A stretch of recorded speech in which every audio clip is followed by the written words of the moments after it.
चलिए मैं क्वेश्चन थोड़ा और लेके चलता हूँ।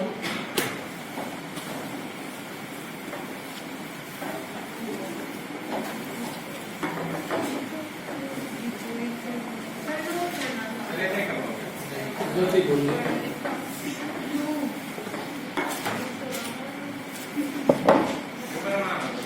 फोन करो तो चलिए अब क्वेश्चन लेके चलता हूँ मैं एक और आपको समझाने के लिए। √3 prove that √3 is an irrational number।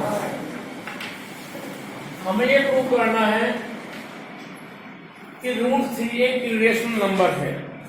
तो हम इनकी बात का उल्टा मान के चलेंगे और लिखेंगे let √3 is a rational number. लेकिन रेशनल नंबर तो होते हैं P/2 टाइप के, तो हम लिखेंगे this implies √3 equals to P/2। Cross multiply कीजिए तो आ जाएगा P इक्वल्स टू √3 फिर स्क्वायर होंगे बोथ साइड, तो बनेगा P square equals to 3P²। इसको मान लो अपनी दूसरी मान, ठीक है, पहली मान लो। अच्छा हमने बात लिख दी, इसको समझते हैं हम डायग्राम के हेल्प से कि क्या घटना घटित हुई होगी। ये मिला है तो घटना घटित ये हुई कि 3 ने डिवाइड किया P² को Q² टाइम रिमाइंडर बचा 0 करके देख लो। Dividend equals to division into quotient plus remainder 0 नहीं है, तो आपको ये मिल रहा है इससे, ठीक है। तो जब आप ये लिख रहे हो ना इसके पीछे पर्दे के पीछे, ठीक है, ये हो रहा है। चलिए आगे।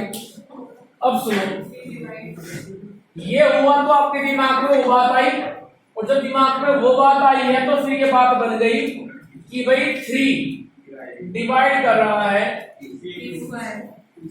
P²। अब जब आप ये बात लिख रहे थे एग्जाम बैठे हुए तो पीछे से आवाज आई कि जब 3 डिवाइड कर रहा है P² को तो 3 तो डिवाइड करेगा P को भी।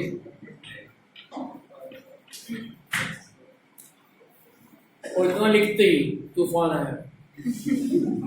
आपने कहा कि जब 3 डिवाइड कर रहा है P को फिर तो ऐसा कुछ हुआ होगा।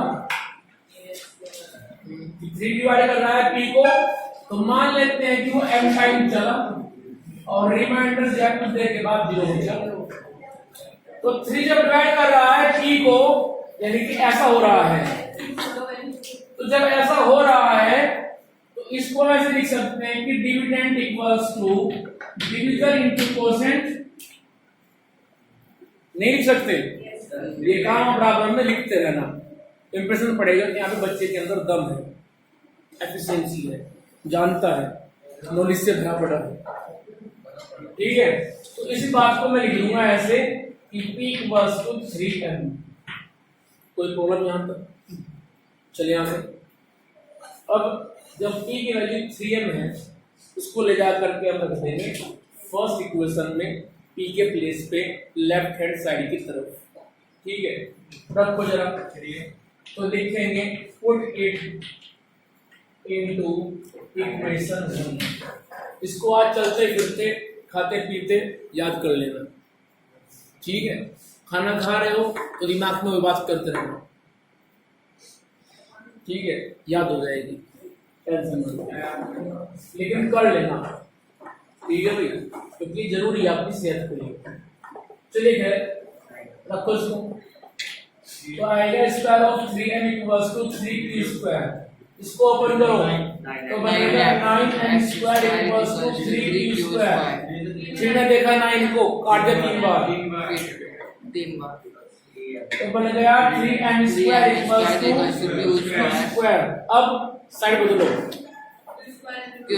लिख सकते हैं P² इक्वल्स टू 3m²। अब 3 ने कहा क्या कि भाई यदि आप ये बात लिख रहे हो तो फिर तो यहाँ पे कुछ ऐसा हो रहा है कि 3 डिवाइड कर रहा है क्यू स्क्वायर को एक्स स्क्वायर टाइम, क्योंकि dividend equals to division into quotient plus reminder जब करोगे तो वापस यहां से यहीं पहुंच जाओगे। करके देखो। यस ठीक है। जब ये बात हुई तो आपके दिमाग में ये बात आई और फिर इससे अब एक बात ये आ गई कि 3 वो डिवाइड कर रहा है अब इस वक्त क्यू स्क्वायर, और जब 3 डिवाइड कर रहा है क्यू स्क्वायर को तो तब तो 3 डिवाइड करेगा क्यू को भी।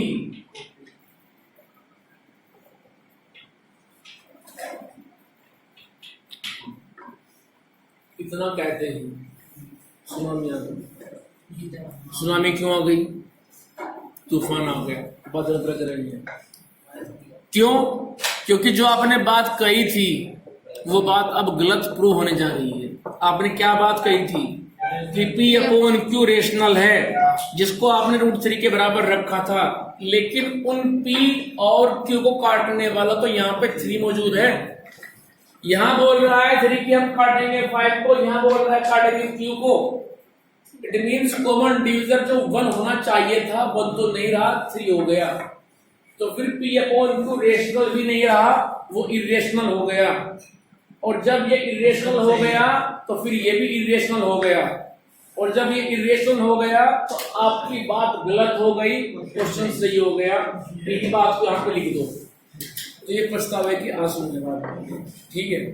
आइए हम लिखेंगे this implies P upon Q is not a rational number।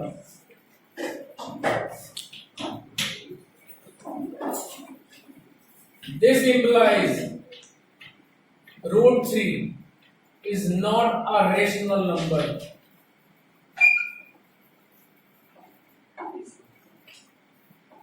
This implies our initial assumption was wrong। जो हमने बात मानी थी वो गलत थी, हम गलत थे। इट मीन्स क्वेश्चन सही था। तो लिख दीजिए √3 इज एन इरेशनल नंबर। जल्दी कॉपी कीजिए, फिर आगे चलना है।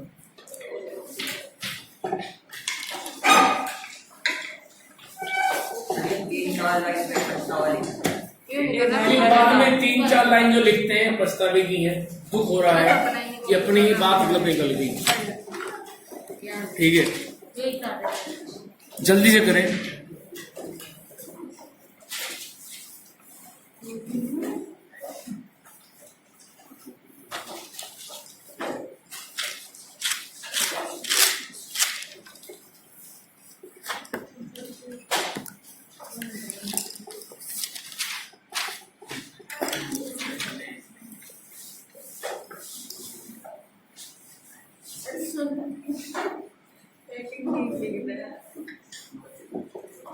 जल्दी लिखते हैं।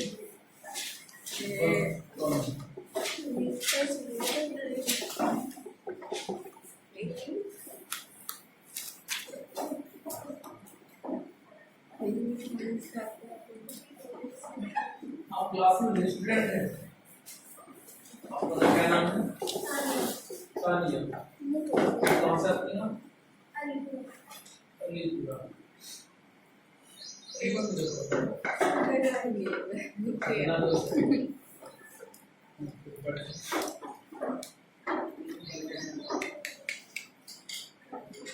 ले सर 5 मिनट छोड़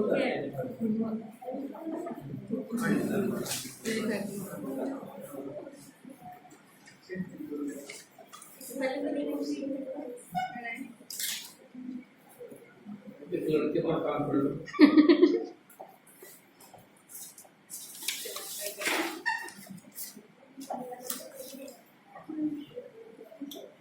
तो जल्दी करें, हमें आगे चलना है।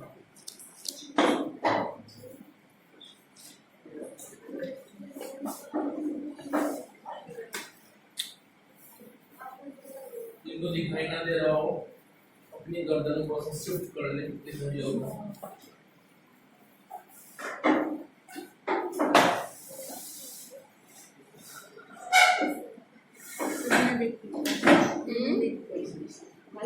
देखो भाई, एक बात और आपसे मैं कहना चाहूँगा, हमारे पास में टाइम कम है।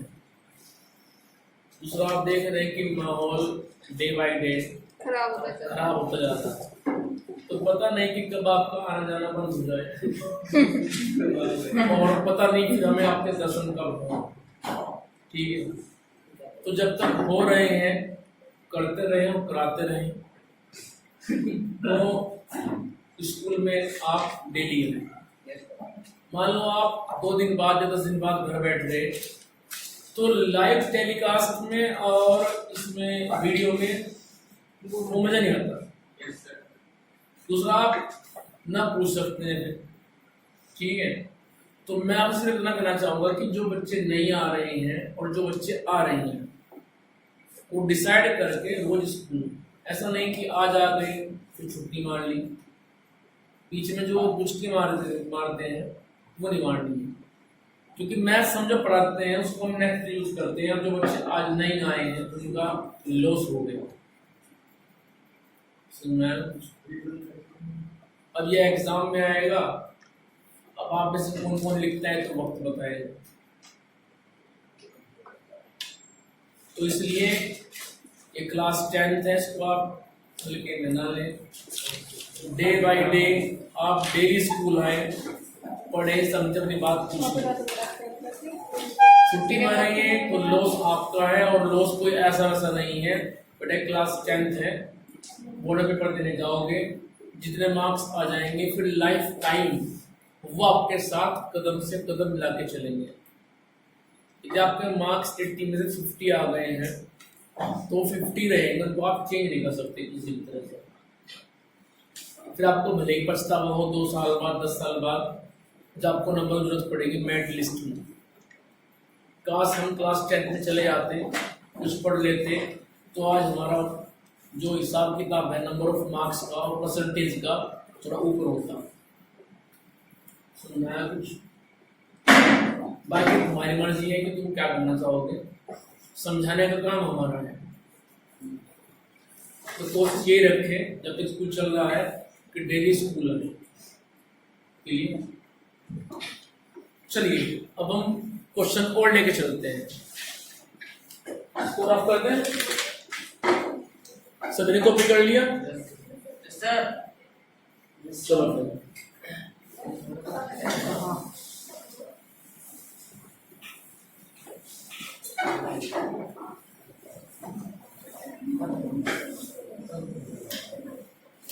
और देखो, मैं आपसे एक बात और कहना चाहूँगा, तो मैंने बात छेड़ी की है। मान लो कल को स्कूल या 10 दिन बाद स्कूल बंद होते हैं, मान लीजिए, तो बेटा जो वीडियो है वो बन के डेली आया करेंगी।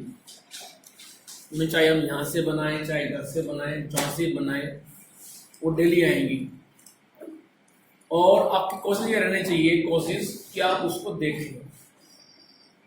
ठीक है, यदि आप वीडियो देखते हैं और पढ़ते हैं तो तब भी आप अच्छे मार्क्स ले आएंगे। दिक्कत कहाँ आती है कि हम बच्चों को वीडियो भेजते हैं लेकिन वो देखते नहीं हैं। बेटा वीडियो बना करके भेजने में बड़ी मेहनत करनी पड़ती है। जो वीडियो बनती है ना 30 मिनट की, वो 3 GB के आसपास बनती है। 3 GB की वीडियो को YouCut ऐप से कंप्रेस करके 600 MB में लाया जाता है। फिर वो 600 MB की वीडियो यूट्यूब पर होती है अपलोड, और उसका लिंक तब तुम्हारे पास आता है नेक्स्ट डे ग्रुप में। ठीक है, जिसको आप देखते भी नहीं है। तो यदि आप नहीं देखेंगे तो उसमें नुकसान आपका होगा। यदि आप देख रहे हो तो सिलेबस तभी पूरा हो जाएगा। दूसरा, टाइम दे देंगे, उस टाइम पे आप कॉल करके पूछ सकते हैं कि सर ये पेज नंबर है, क्वेश्चन लिए। आप व्हाट्सएप पे भी मुझे फोटो खींच करके क्वेश्चन का भेज सकते हैं कि सर ये क्वेश्चन है, मेरे से नहीं हो रहा है। कैसे होगा, उसको हम लिख करके आपको भेज देंगे, फ़ोन करके समझा देंगे कि यहाँ पे ऐसे हुआ है। लेकिन बच्चे पढ़ने वाले चाहिए। अब कोई ना तो वीडियो देखता है, ना क्वेश्चन करता है, ना कोई पूछता है। सुनना है तो लॉस अल्टीमेटली आपका है। हम तो वीडियो बना करके जैसा काम कर रहे हैं ऐसे करते रहेंगे एज अ टीचर। ठीक है, क्योंकि फिर हमें कोई पछतावा नहीं होगा भाई एज अ टीचर ने बच्चों को नहीं पढ़ा, उनका नुकसान हो गया। बच्चे पढ़े या ना पढ़े वो डिपेंड करता है उनके ऊपर। ठीक है, तो यदि आपका स्कूल भी बंद हो जाए तो भी आपको टेंशन ना ले, जो वीडियो जाएंगी उनको डेली देखते रहें, समझते रहें, पूछते रहें, सिलेबस तब भी हो जाएगा। क्योंकि जो आपकी एनसीईआरटी है इतना बड़ा सिलेबस नहीं है, बहुत छोटा सिलेबस है, आराम से हो जाएगा। चलिए अब करते हैं क्वेश्चन, तो लिखिए जरा।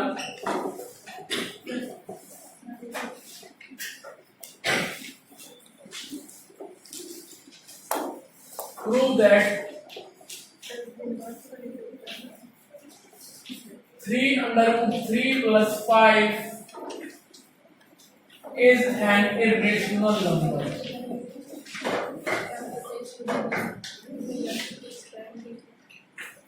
देखो अब तक कौन पढ़ रहे थे अकेले अकेले, √3, √5, √2। अब उनके साथ में आ गया मोनोमेट्रियल भी कि 3√3 plus 5 ऐसे बोलिए। यदि आप ध्यान दें आपके NCERT page number 14, very important page, page number 14, और इसी पे दी हुए नीचे की तरफ एक्सरसाइज। तो इस पेज की जितनी तारीफ की जाए उतनी कम है। पेज नंबर 14, यहां से इस पेज से क्वेश्चन हमेशा आता है, हमेशा, चाहे आपके इंटरनल एग्जाम हो चाहे आपके एक्सटर्नल एग्जाम हो। पेज नंबर 14, ठीक है। तो यहाँ पे बेटा 2 एग्जाम्पल है, फिर एक्सरसाइज है, इसमें 3 क्वेश्चन है। तो ये पेज बहुत जरूरी है, ठीक है। आओ करते हैं।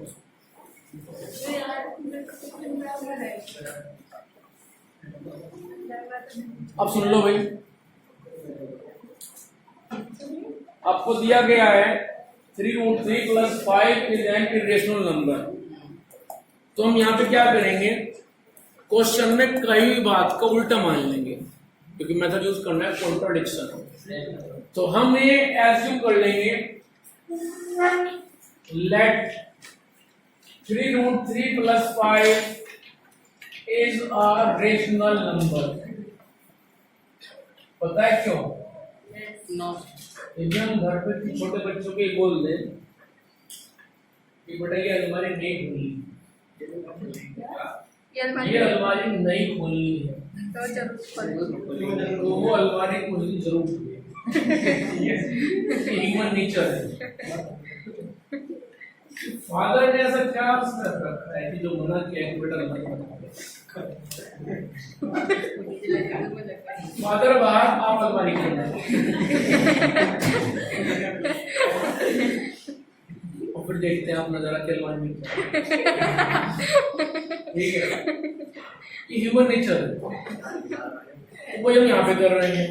जो वो कह रहे हैं ना हम उसको उल्टा मान के सुन रहे हैं, ठीक है। लेकिन बाद में बेटे को पछतावा हुआ अपनी बात पे, जलवायु में कुछ खाई नहीं, अंदर को देखना पड़ गया, चाबी लाए, चाबी चुराई, खोला, अलमारी खाली। ठीक है, तो पछतावा हम बाद में होगा, ठीक है। आओ जरा, late 3√3 plus 5 is a rational number। तो जब ये रेशनल है तो इसको हम लिख सकते हैं 3√3 plus 5 equals to P/Q। कोई प्रॉब्लम नहीं है क्यों अंजलि, कोई प्रॉब्लम है? No sir. अब इसके बाद हम निकालेंगे फटाफट यहाँ पे √3 की वैल्यू। हम इस पर ऐसे लिख सकते हैं कि 3√3 equals to P/Q minus 5। फिर इसी बात को मैं लिख सकते हैं कि 3√3 equals to P minus 5Q/Q। हमने Q ले लिया LCM, ठीक है भाई। इस तरह से आपका बीबी लो हो गया। अब हमें मतलब है यहाँ पे √3 से, तो √3 की वैल्यू आ जाएगी P minus 5Q/3Q। बस आपको यहीं तक जाना है और आगे से ठीक है। अब कुछ पछतावा होगा, वही ना, अलमारी खाली देखी तो फिर पछतावा, हमने तो नाम मेहनत की, फादर ने पता नहीं क्या करवा दिया हमसे। ठीक है, यहां पे जाने के बाद आप लिखोगे कि P upon Q according to our initial assumption, हमारी मानी हुई बात के अनुसार P और Q अपने आप में क्या है, इंटीजर है। क्यों? क्योंकि P अपॉन Q हमारे हिसाब से रेशनल था रेशनल। जब रेशनल था तो P और Q इंटीजर है। तो यहां पे आओ, हम बोलेंगे कि P इंटीजर, Q इंटीजर, 5 3 वो भी integer, so result is also a rational. तो जो ये रिजल्ट आप देख रहे हो ये अपने आप में क्या हुआ, रेशनल हुआ। लेकिन जैसे ही आप देखते हो लेफ्ट हैंड साइड पे बैठे हुए आदमी पे, ये क्या है, √3। ठीक है, √3 तो अपने आप में रेशनल नहीं होता है, अभी प्रूव किया पीछे, किया नहीं किया। तो यहां आप ये बोलेंगे, इन क्वेश्चनों करने का जो मेथड होता है ना वो अलग होता है। जब ये सिंगल आएंगे √5 √3 तो तब वो अलग प्रोसीजर है, लेंथी प्रोसीजर। जब ये ऐसे आएंगे तो तब अलग है। मान लो 5 नहीं आया, सिर्फ 3√3 आया, तो तब भी आप ऐसे ही करोगे, वहां से निकालेंगे आप √3 की वैल्यू, यहां तक आना पड़ेगा आपको। अब हम यहाँ पे लिखेंगे according to our initial assumption P upon Q is the rational number, so P and Q are integer, so P minus 5Q upon 3Q is also a rational number, but this contradict, मतलब ये उस बात का विरोध करता है, the fact जो हमें बताता है क्या बात, कि √3 अपने आप में एक इरेशनल नंबर है। आप कहेंगे कि भाई चलो तो बात सही है कि P अपॉन Q हमारे हिसाब से रेशनल था, P और Q इंटीजर हैं, तो ये अपने आप में रेशनल हो गया, लेकिन ये रेशनल तो इरेशनल के बराबर है। इसका मतलब क्या हुआ, आप जो शुरू में लेके चले थे वो गलत था, क्वेश्चन सही था। ये बात आपके यहाँ पे भी लिखी हुई है। एग्जाम्पल देखो फटाफट, एग्जाम्पल नंबर 10 और जरा example number 10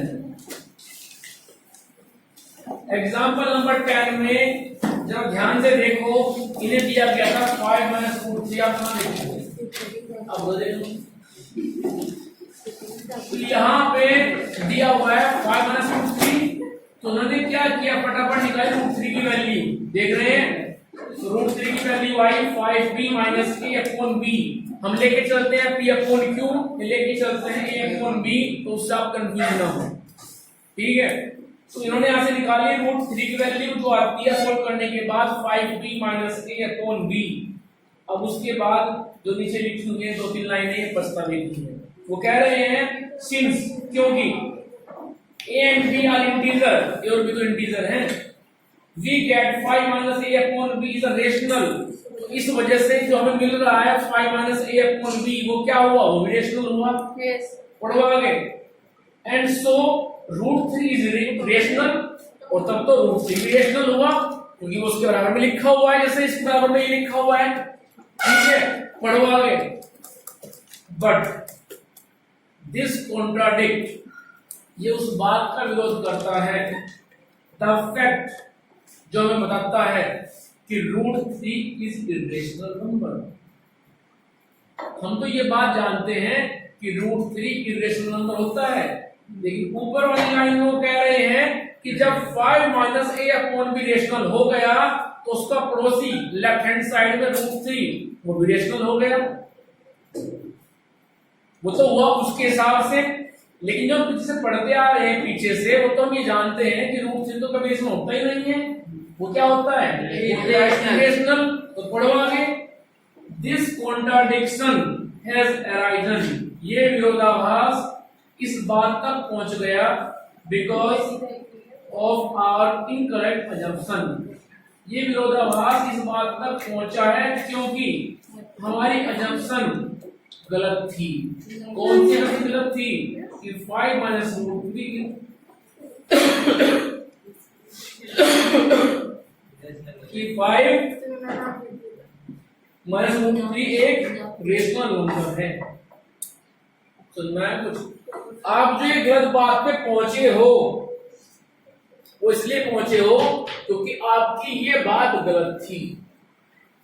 it means question सही था। समझाया कुछ? यहां तक जाओगे, जाने के बाद की लाइन लिखोगे। कौन सी?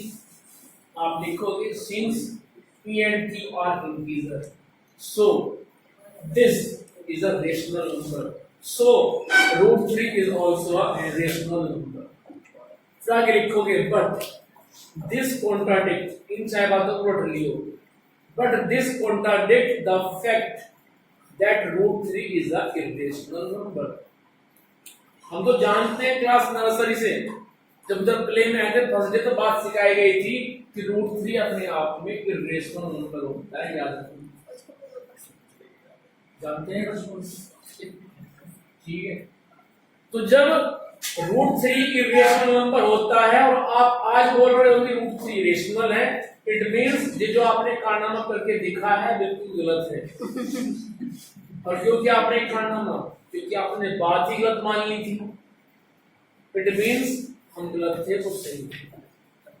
क्लियर? तो लिखो फटाफट इस बात को, लिखिए जरा, मैं बोल रहा हूं। पहले आप ये 3-4 लाइन कॉपी करो जल्दी से, क्वेश्चन डालिए जल्दी, और ये 3-4 लाइनें लिखिए फटाफट, फिर मैं बोलता हूं आपको।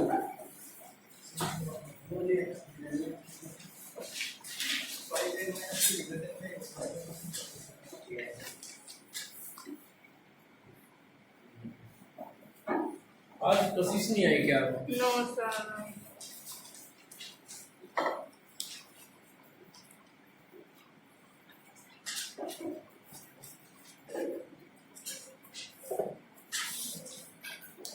तो जल्दी करें, टाइम कम है।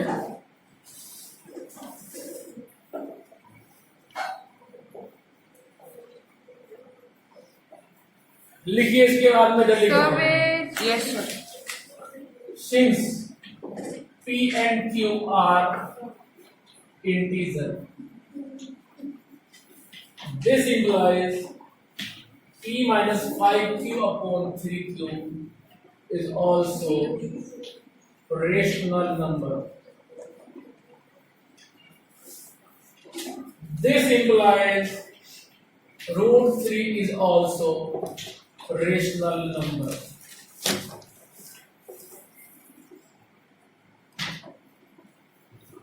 फिर आप इसके बाद लिखोगे but this contradict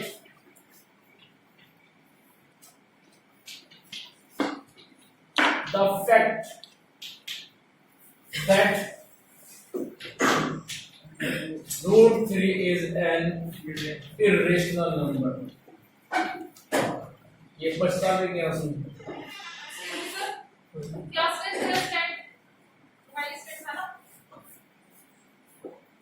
mobile stand नहीं,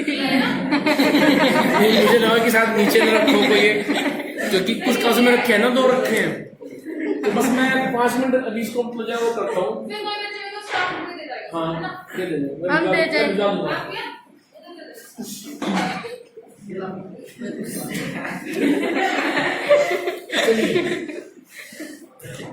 √3 is an irrational number. This implies our initial assumption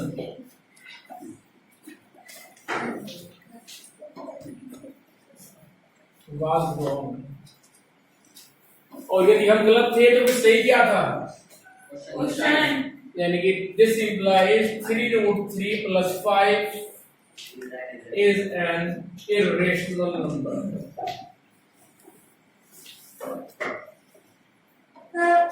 अब सुनो काम की बात।